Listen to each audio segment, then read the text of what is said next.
여러분 식구가 무려 87명인 대가족이 있습니다. 그런데 호적에는 딱 5명만 올려놓고 나머지 82명은 아예 없는 사람 취급을 했다면 믿어지십니까? 이게 바로 대한민국 아웃도어 1위 노스페이스를 만드는 영원그룹의 충격적인 민낯입니다. 연 매출 1조 원 돌파, 50년 연속 흑자라는 독보적인 신화. 그 화려한 축배를 들던 조명 뒤에서 창업주 성기학 회장은 82개의 계열사를 유령처럼 지워버렸습니다. 감추어진 자산만 무려 3조 2,400억 원입니다. 본인이 지분 100%를 가진 회사부터 세 딸과 조카 회사까지 싹 다 목록에서 뺐습니다. 실무진의 실수였다고요? 50년 넘게 사업한 베테랑 회장님이 자기 회사를 까먹었다는 게 여러분은 말이 된다고 생각하십니까? 그들이 법망을 피해 숨어있던 황금 같은 3년, 그 깜깜이 속에서 아버지의 지분은 소리 없이 딸에게 넘어갔습니다. 감시도 공시도 없는 그들만의 비밀 승계 작전. 매일부터 노스페이스 패딩을 입을 때마다 여러분은 전혀 다른 생각을 하게 되실 겁니다. 50년 흑자 신호 뒤에 숨겨진 추악한 설계도.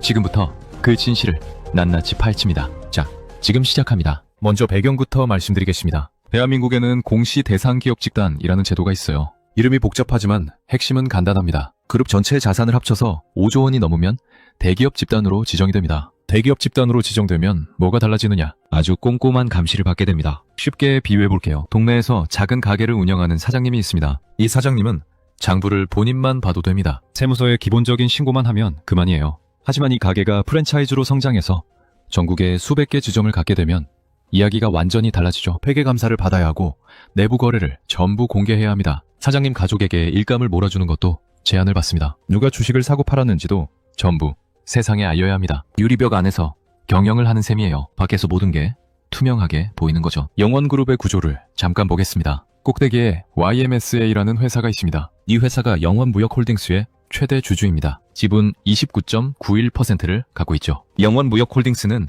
이름 그대로 지주회사입니다. 그 아래에 영원무역과 영원아웃도어, 그리고 스칸노스 아시아가 자회사로 매달려 있어요. 2009년에 이 지주회사 체제로 전환했습니다. 그때부터 매년 공정위에 관련 자료를 제출해왔죠. 성기학 회장은 1974년에 영원무역을 세운 창업주입니다. 서울대 무역학과를 나와 27살에 창업했어요. 2015년부터는 매년 기업집단 지정 자료를 공정위에 제출해왔습니다. 10년이 넘도록 매년 보고서를 쓰고 제출했다는 뜻이에요. 이 제도가 어떻게 돌아가는지 누구보다 잘 알고 있었다는 겁니다. 그런데 여기서 중요한 게 있습니다. 성기학 회장이 공정위에 신고한 계열사는 딱 5개였습니다. 영원무역홀딩스, 영원무역, 영원아웃도어, 스칸노스 아시아, YMSA. 이 5개가 영원그룹의 전부인 것처럼 보고한 거예요. 하지만 실제 영원그룹은 이것보다 훨씬 더 거대했습니다. 그런데 여기서 정말 중요한 게 있습니다. 공정거래위원회가 본격적인 조사에 착수했습니다. 그리고 정말 놀라운 사실이 드러났어요. 성기학 회장이 2021년에 신고하지 않은 회사가 69개였습니다. 2022년에는 74개였고 2023년에는 60개였습니다. 반복된 곳을 빼도 총 82개의 회사가 공정위 서류에서 통째로 빠져 있었습니다. 이게 무슨 의미인지 다시 한번 짚어보겠습니다. 공정위에 신고한 회사는 딱 5개였습니다. 그런데 신고하지 않은 회사가 82개나 됩니다. 전체의 90%가 넘는 회사를 숨긴 겁니다. 식구가 87명인 대가족이 호적에는 5명만 올려놓은 셈입니다. 나머지 82명은 아예 존재하지 않는 사람이 된 거죠. 그럼 이 숨겨진 82개는 도대체 누구의 회사였을까요? 먼저 성기학 회장 본인이 지분 100%를 가진 회사 솜톰이 빠져 있었습니다. 자기가 온전히 소유한 회사를 신고해서 빼놓은 거예요. 푸드웰이라는 회사에도 지분을 갖고 있었는데 역시 누락했습니다. 둘째 딸 성내은 부회장이 소유한 라이앤코도 빠졌습니다. 셋째 딸 성가은 사장이 가진 EK텍과 피오컨텐츠 그리고 TOM도 전부 목록에 없었습니다. 남동생 성기호가 가진 트레드하우스보고와 조카 성민겸이 가진 프로원과 후드원까지 회장 본인부터 딸과 남동생 그리고 조카까지 온 가족의 회사를 싹 다 빼놓은 겁니다. 친족 소유 회사가 43개이고 임원 소유 회사가 39개입니다. 이 회사들의 자산을 전부 합치면 3조 2,400억 원에 달합니다. 3조 2,400억 원입니다. 여러분, 3조 2,400억 원을 숨긴 겁니다. 공정위가 역대 지정자료 허위 제출 사건을 전부 뒤져봐도 이만한 규모는 없었습니다. 사상 최대 규모의 누락행위라고 공정위가 직접 밝혔습니다. 심지어 숨긴 기간도 3년입니다. 이것도 역대 최장 기간이에요. 규모도 역대 최대이고 기간도 역대 최장입니다. 기록이라는 기록은 전부 갈아치운 겁니다. 그런데 이게 끝이 아닙니다. 진짜 무서운 건 이들이 왜 이렇게까지 했느냐는 겁니다. 그런데 여기서 끝이 아닙니다. 자, 여기서 핵심 질문을 던져보겠습니다. 대기업이 되면 도대체 뭐가 달라질까요? 왜 영원그룹은 대기업 집단 지정을 그토록 피하려 했을까요?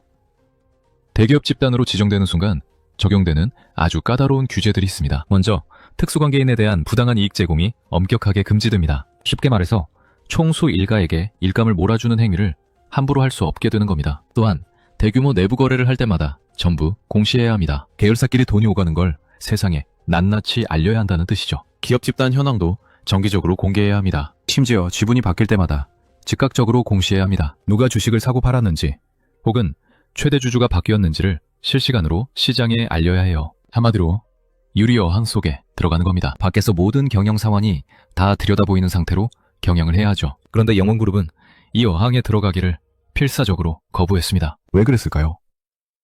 여기서 주목해야 할 아주 중요한 사실이 있습니다. 성기학 회장의 딸들이 소유한 회사들이 주력 계열사와 긴밀한 거래를 하고 있었습니다. 둘째 딸 성내은 부회장의 라이앤코아, 셋째 딸 성가은 사장의 EK텍, 그리고 피오 컨텐츠입니다. 이 회사들이 영원무역홀딩스와 YMSA 같은 핵심 계열사와 사업상 거래를 유지하고 있었어요. 공정거래위원회가 직접 확인한 사실입니다. 만약 대기업 집단으로 지정됐다면 이 모든 거래는 전부 공시 대상이 됩니다. 타우스 일가의 회사와 계열사 간 거래는 부당이익 제공 여부를 철저히 검증받아야 하죠. 거래 금액이 얼마인지 혹은 시장 가격에 맞는지 일감을 몰아준 건 아닌지 시장의 감시를 받게 되는 겁니다. 하지만 대기업이 아니면 이야기가 완전히 달라집니다. 이 모든 거래가 깜깜이 속에서 이루어집니다. 누가 누구에게 얼마를 줬는지 혹은 어떤 일감이 오갔는지 아무도 알 수 없어요. 눈치채셨습니까?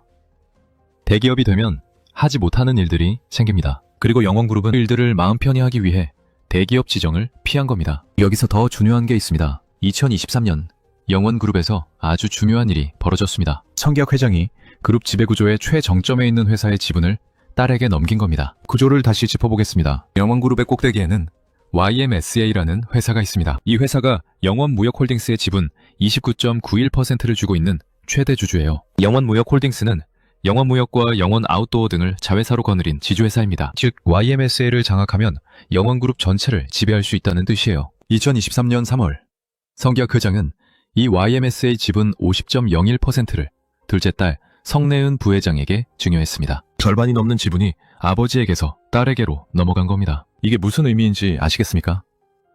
그룹 전체의 열쇠가 다음 세대로 건네진 겁니다. 사실상 경영권 승계가 이루어진 거예요. 원래 성기학 회장에게는 딸이 셋 있습니다. 첫째, 성시은, 둘째, 성매은, 셋째, 성가은입니다. 셋 다 그룹내 계열사에서 경영 수업을 받았죠. 처음에는 첫째 성시은이 YMSA 사내이사를 맡으면서 후계자로 유력했습니다. 하지만 결국 둘째 성내은이 2016년 영원무역홀딩스 대표이사에 올랐고 2022년 부회장으로 승진했어요. 그리고 2023년에 결정타가 날아온 겁니다. YMSA 지분 과반을 넘겨받으면서 후계 구도가 완전히 확정됐습니다. 자, 여기서 소름 끼치는 부분이 나옵니다. 이 경영권 승계가 이루어진 2023년은 영원그룹이 대기업 집단 지정을 피하고 있던 바로 그 기간입니다. 만약 대기업 집단으로 지정돼 있었다면 어떻게 됐을까요? 최대 주주 변동은 반드시 공시해야 합니다. 시장에 즉시 알려야 하고 투자자들과 감독기관의 검증을 받아야 하죠. 하지만 대기업이 아니었으니까 이 모든 과정이 깜깜이 속에서 진행됐습니다. 아버지에게서 딸에게로 수조 원 규모의 기업이 조용히 넘어갔습니다. 아무도 모르게 공시도 없이 감시도 없이 말이죠. 이상하지 않습니까? 그런데 진짜 문제는 따로 있습니다. 이 모든 사실이 드러나자 영원그룹은 해명을 내놓았습니다. 실무착오가 있었던 사안이다. 고의적 은폐나 다른 의도는 전혀 없었다는 겁니다. 담당 실무자가 동일인인 성기학 회장에게 제대로 보고를 하지 않았다는 거예요. 또한 2022년까지는 자산 총액이 5조 원에 미치지 못해서 공정위가 핵심 자료만 제출하라고 했기 때문에 혼선이 있었다고 주장했습니다. 과연 그럴까요? 공정거래위원회의 판단은 정반대였습니다. 하나씩 따져보겠습니다. 첫째, 성기학 회장은 1974년에 영원무역을 창업한 사람입니다. 50년이 넘게 이 기업의 주인이에요. 영원무역홀딩스의 대표이사로 오랜 기간 재직했습니다. 자기 기업에 어떤 회사들이 달려있는지 모른다는 게 말이 됩니까? 둘째, 영원그룹은 2009년에 지주회사 체제로 전환한 이후 5년 넘게 공정위의 사업 현황을 보고해왔습니다. 2015년부터는 기업 집단 지정 자료를 제출해왔어요. 10년 넘게 이 제도의 규칙을 알고 있었다는 뜻입니다. 실무자 탓을 하기엔 너무나 오래된 경험이죠. 셋째, 본인이 지분 100%를 가진 솜톰이라는 회사까지 빠뜨렸습니다. 자기 돈 100%로 만든 회사를 몰랐다고요?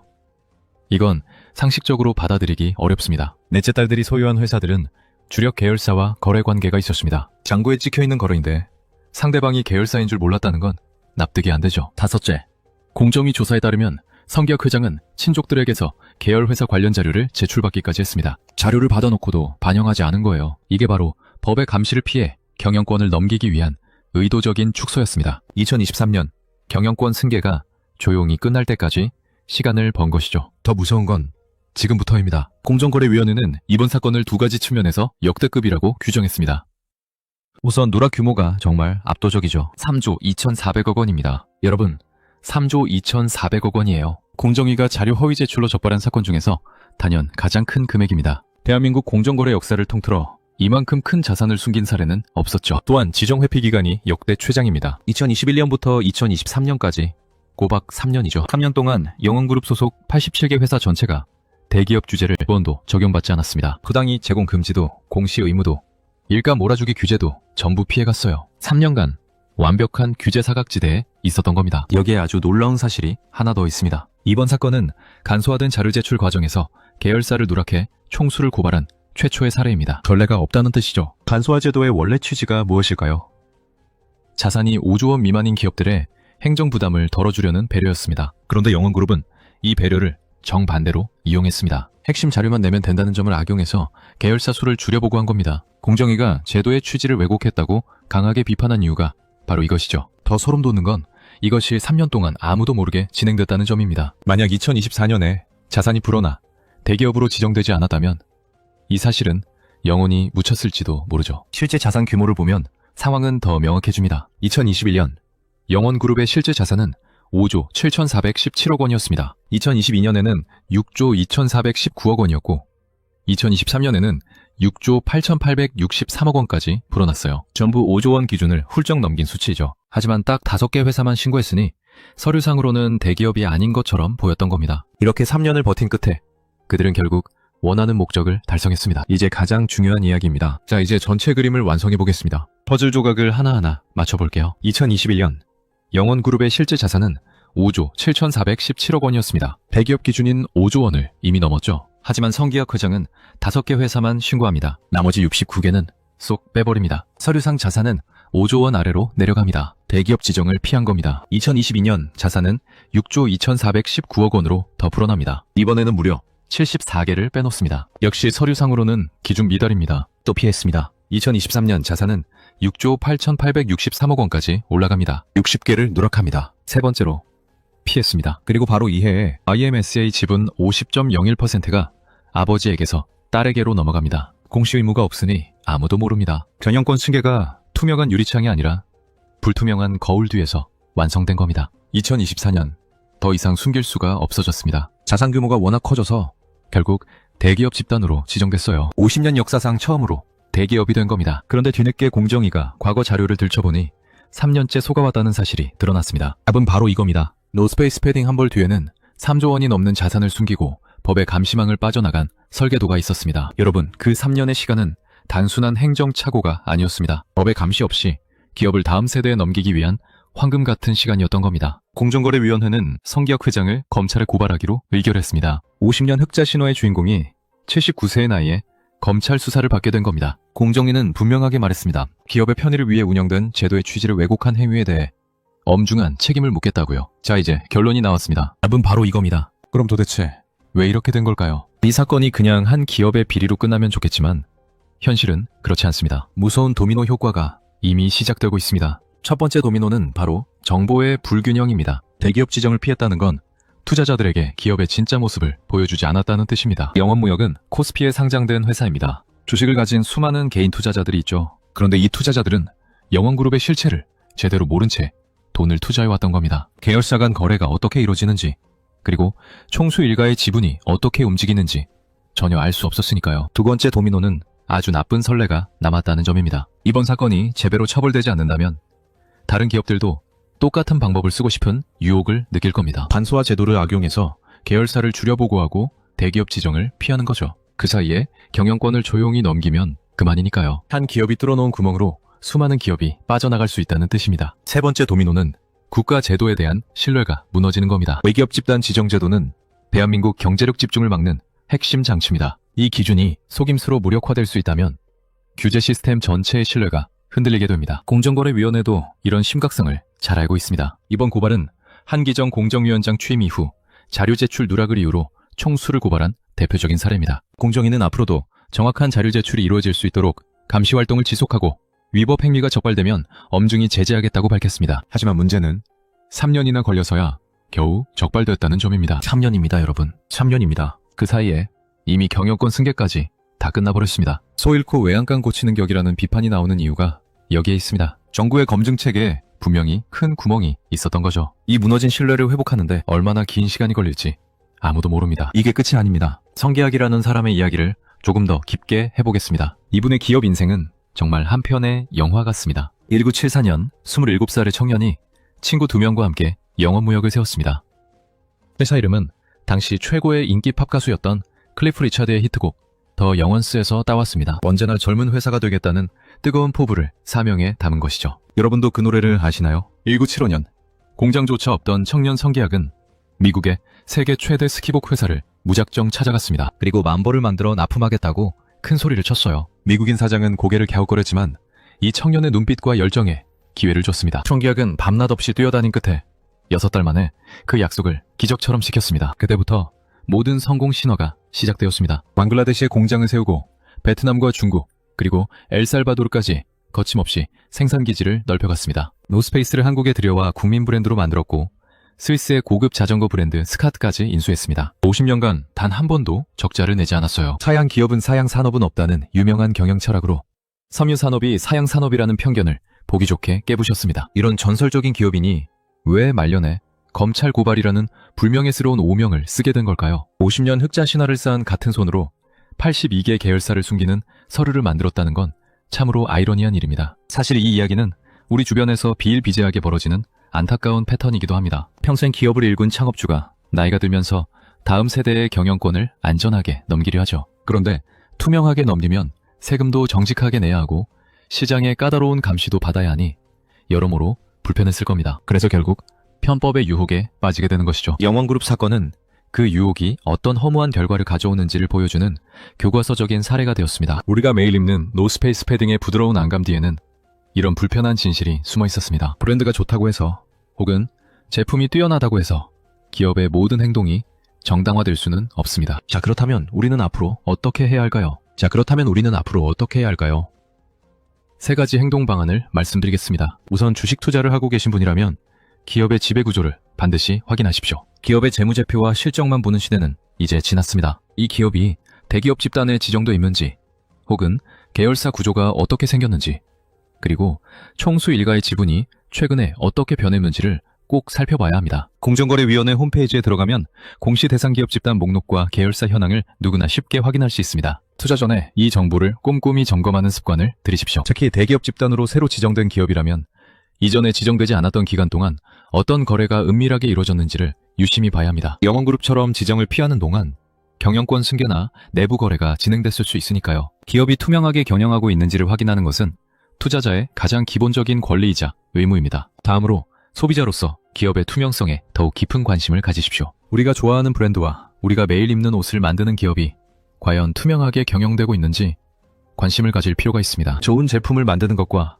투명하게 경영하는 것은 완전히 별개의 문제입니다. 노스페이스 패딩이 따뜻하다는 사실과 그 패딩을 만드는 기업이 계열사를 대거 숨겼다는 사실은 반드시 분리해서 생각해야 합니다. 소비자의 날카로운 관심이 기업을 근본적으로 변화시킵니다. 우리가 무관심하면 기업은 편법을 쓸 유인이 커지지만 우리가 지켜보고 있다는 걸 알면 기업도 함부로 행동하지 못합니다. 이것은 불매운동을 하라는 뜻이 결코 아닙니다. 단지 우리가 소중한 돈을 쓰는 기업이 실제로 어떤 기업인지 제대로 알고 있자는 뜻입니다. 나아가 제도적으로 이런 허점이 다시는 생기지 않도록 감시체계가 훨씬 더 강화돼야 합니다. 이번 사건에서 드러난 가장 큰 문제는 3년이라는 긴 시간이 흐른 뒤에야 적발됐다는 점입니다. 간소화 제도의 취지는 좋지만 그것을 악용하는 기업을 실시간으로 걸러내는 장치가 너무나 부족했던 겁니다. 지정자료의 교체 검증을 대폭 강화하고 계열사 누락 여부를 자동으로 점검하는 시스템을 갖추는 것이 시급합니다. 한기정 공정위원장이 향후 유사 행위에 엄중히 대응하겠다고 밝힌 만큼 실제로 그 약속이